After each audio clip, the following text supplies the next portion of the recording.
My wife hates our son for being gay and wants to send him to a special camp to fix his mental illness.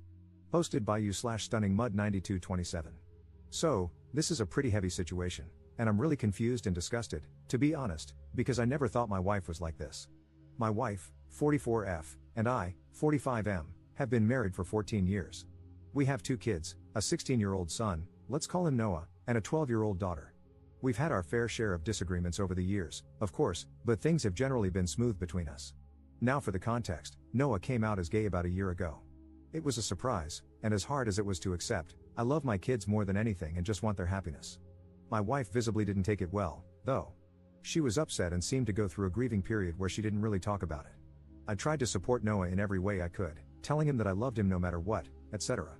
My wife, though, I could tell she wasn't on the same page. She would say things like, "This is just a phase," or, "He needs help," but I brushed it off as her needing time. Fast forward to last week, and we were having a conversation about Noah's future. Out of nowhere, my wife casually mentions that she's been looking into conversion therapy camps and thinks it might be the right solution. She said that Noah isn't truly gay, that he just hasn't been shown the right path, and that this could fix him. My blood ran cold. Obviously, I was in shock. I immediately told her I didn't agree and that this was not something I could support. She got upset and said I was enabling Noah's confusion and that if I really cared about him, I would help him get better. What the F is wrong with her? She was persistent, and no matter how much I tried to explain that conversion therapy is harmful, like, I know those kids get abused, raped, and often end up either traumatized or unaliving themselves, and that I would never send our son to something like that, she wouldn't back down. If I'm being 100% honest, I don't even think I love her anymore. The fact that she could be so heartless disgusts me. I know being gay is not easy, and people like her just make it even harder. I'm considering staying only for our daughter's sake, but would it be okay if it means hurting my son? It feels like a betrayal to Noah. I just don't think I can keep living with someone who thinks this is okay. Relevant comments. Commenter. Please do not send your son to conversion therapy because of your wife's heartlessness. Ops response. You don't have to worry about this, I will not do this. I love my son just the way he is. I don't even know how to tell him that his mom wants to do that. The kids have noticed the tension between us, but I haven't said anything yet. Commenter 2. You need to divorce her ASAP. Your wife is setting your son up for a lifetime of abuse. Ops response. I mean, yeah, of course I want to divorce her, but I know how damn close my daughter is to her mother. However, I know that at the moment, I need to focus on Noah, and hopefully, my daughter will be wise enough to understand. Commenter 3. Staying for your daughter's sake? WTF? What about your son? Divorce her and get full custody immediately, of both kids. Tell the judge you fear crazy pants will turn your daughter against your son and raise her to be a bigot like her. Also, if you get any of her nonsense in writing, like in a text, save it. Don't tell her you're going to use it in court. Conversion camps should be illegal, it's so disgusting. Ops response. You're absolutely right. I'll start looking for a good lawyer and cut her out of our lives as soon as possible. Update 2 days later. First of all, I'd like to thank everyone here for all the help and advice I've received under my post and in DMs. Sorry if I couldn't respond to everyone, there were just too many people. I posted something about my wife wanting to send my son to a conversion camp 2 days ago. Some of you suggested showing her videos and documentaries about what happens there, but this argument has been ongoing for more than a week now. I've shown her things, and she still won't budge. This is a really bad update, if I'm being honest, so let's get into it. All of you told me to try to get him out ASAP. You were definitely right, so yesterday I took the day off and went to see an attorney just to get some info about divorce, etc. But after what happened, I'm 100% sure I want a divorce ASAP. Yesterday, I went to pick Noah up from school, and as many of you suggested, we had a long discussion. I basically told him his mom and I might be getting a divorce because she wants to send him to a conversion camp, and I can't accept that. I told him I've talked with her many times and will probably go through with it. He looked really hurt, my heart broke all over again, but was very understanding and thanked me for standing up for him. I pulled him into a tight hug and told him I'll always love him no matter what and that none of this is his fault. At that moment, he started crying because he was so glad at least I was on his side. I'm very pissed right now, so sorry if I'm not making sense, but apparently, his mom had been pressuring him for months. She planned dates with girls to try and fix him, and he had to lie, saying he was going to a friend's instead. She kept saying he needed help and that, as much as she loves him, he needs to get his condition cured. I feel so bad because I was oblivious to all of this, and I failed to protect him all that time. How do you make your 16-year-old son go through that? When we got home yesterday, I won't lie, I was furious and confronted her right then and there. At first, she tried to explain that she was doing it for him, but her speech quickly turned to slurs, and it was clear she was just ashamed of having a gay son. In the end, I told her I had seen an attorney and that learning all this just confirmed that I want a divorce. She got really angry, calling me a delusional disgrace. We argued a lot, and at some point, Noah tried to separate us, but my wife punched him multiple times. She was saying disgusting things like he's a dirty F word and that it's all his fault we're getting divorced because his filth corrupted me. My daughter, who was probably in her room, came to see what all the commotion was about and was rightfully horrified. She quickly called 911 when I told her to. Long story short, the cops got there and took her away. She was very reluctant to go because she thought she was not in the wrong and insisted they should let her go. I explained everything to my daughter, and she doesn't want anything to do with her mom anymore. Right now, I'm in the hospital because my soon-to-be ex-wife broke my rib while I was restraining her. I probably should have come as soon as the cops took her, but I didn't care. My son was crying, with a black eye and split lip. They're checking for any concussion, and obviously, the only thing I cared about was comforting him. I can't even imagine what it feels like to be beaten by your mom for being gay. I'm planning to file for full custody, of course, and my kids don't want to see her ever again anyway. Given all the charges she's facing, I hope she doesn't stand a chance against me. I just sent an email to my attorney and hope the process moves quickly. I've also considered getting CPS involved, but I'm not sure if they'll really help. I just can't understand how someone can grow so resentful of their own kid over something they can't control. Even I had pretty strong opinions about it at first, but as a father, it's my role to unconditionally love my kids. So, I educated myself on the topic and changed my perspective for him. It took some time to fully grasp it, but I never doubted for a second the love I have for my child. I thought it was the same for my wife. Apparently not. Relevant comments. Commenter. Looks like she reaped what she sowed. And while she was at it, she tacked on some lifelong no contact from both kids. Stellar mothering right there. I'm sorry you all had to experience this side of her. Why do you suppose, after so many years together, you're just seeing this part of her now? Could she be experiencing cognitive issues that weren't present before? Ops response. I just think we never really discussed the topic of LGBT+ people, so I had no idea she could have been so cruel. Commenter 2. Can you pack up your wife's stuff and give it to her, along with a restraining order? Good on you for protecting your son and for your daughter calling the police, but there is no way he can safely be around her ever again. Ops response. We've got a house that is under both our names, and we didn't have a prenup. People have been telling me to change the locks and throw her stuff out, but I just don't know if I can do that. If I can't, I'll either go back to my parents with the kids or rent an apartment in the meantime. Second update 2 weeks later.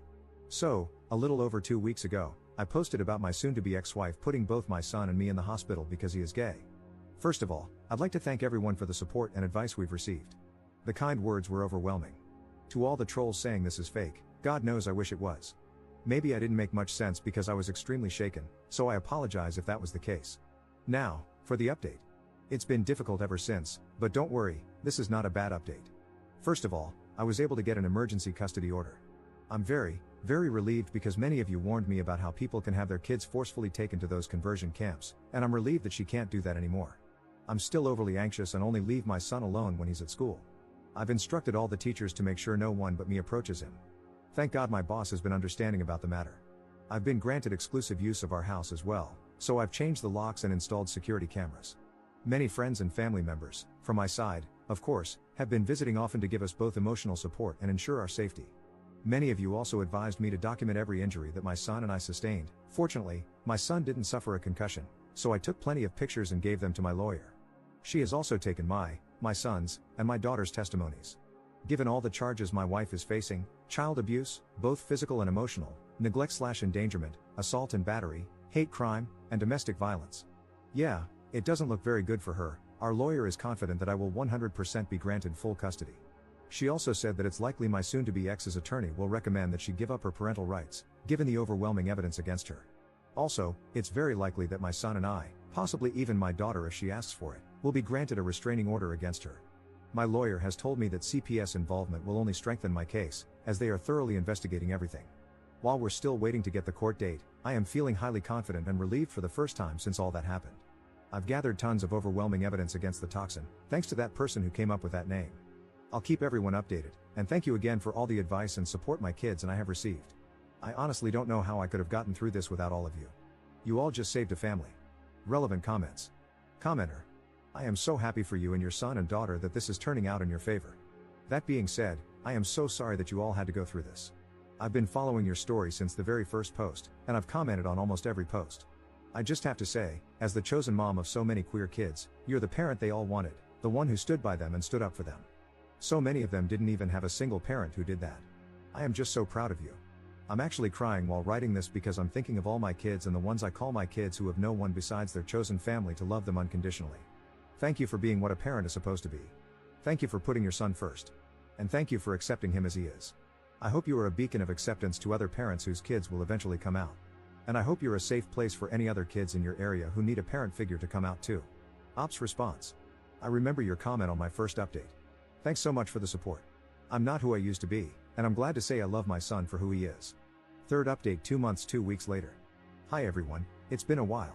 If you don't remember me, I'm the dad who posted about his wife wanting to send our son to a conversion camp, which escalated to her attacking us and sending us to the hospital. It's been a while since the last update, and I'm sorry for keeping all of you hanging like this. I was honestly too focused on protecting my son to think about it. I'm exhausted, so I apologize if I don't make much sense. First of all, the divorce. The divorce isn't finalized yet, as my legal team focused on securing custody and protective orders first. Now that that's settled, the divorce proceedings will be moving forward. About the custody, she gave up all her parental rights to both Noah and my daughter, which means I have full custody of both. Also, Noah and I thankfully got a restraining order against her.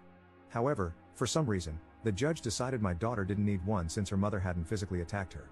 My lawyer was fuming. As if her actions weren't self-explanatory. I don't know what that judge was on, but I sure as hell want it. About the sentencing. As I said, the toxin gave up her parental rights and agreed to a plea deal, which is how we saw the judge so fast, which I believe significantly reduced her sentence. She was found guilty of assault and battery, child abuse, emotional distress, a hate crime, and domestic violence. She was eventually sentenced to 1 year and 10 months in jail, but she could be released early for good behavior, as well as 100 hours of community service when she gets out. This is still crazy though, given she literally broke my ribs and beat the hell out of my son. I believe she should be locked up for much longer. We had so much evidence, medical records, testimonies, CPS. At least we'll be away from her for that time. I'm shocked by how fast all this went though. I guess the police don't joke about domestic violence against minors. Now onto my son, my daughter, and me too. I've put the 3 of us in therapy. My daughter quit within a few weeks, saying she didn't need it anymore. However, Noah is still attending, both alone and with me. His mother's behavior left deep scars that, of course, can't be seen but are very much present. And I feel like therapy helps him navigate his own identity and self-acceptance better as well. He begged me to keep this 100% anonymous, which I did, as he is not out yet to most of his friends at school. The few friends who know have been very supportive, though, and there is this boy I think my son likes. Overall, we've gotten so much support, and I couldn't have protected them without all of you. Not only from our friends and family, but mainly from all of you, who gave so much advice and so many reassuring words of love and encouragement. Reddit truly is a wonderful place. We've lost people, of course. As I said, I myself was raised to be homophobic, so some people from my side of the family cut us off. But most of them still supported us. We lost my wife, but we don't need that kind of person in our lives. In exchange, we've got all of you, and we wouldn't be here without you. Right now, my kids are playing Mario Kart at our home, and who knows what could have happened instead if I hadn't sought help here. I can never thank you all enough for saving my son. I believe this will be my last update. Surely, I will update if my crazy ex reappears or when my son gets married, but in the meantime, this will be it. Thanks again, so much.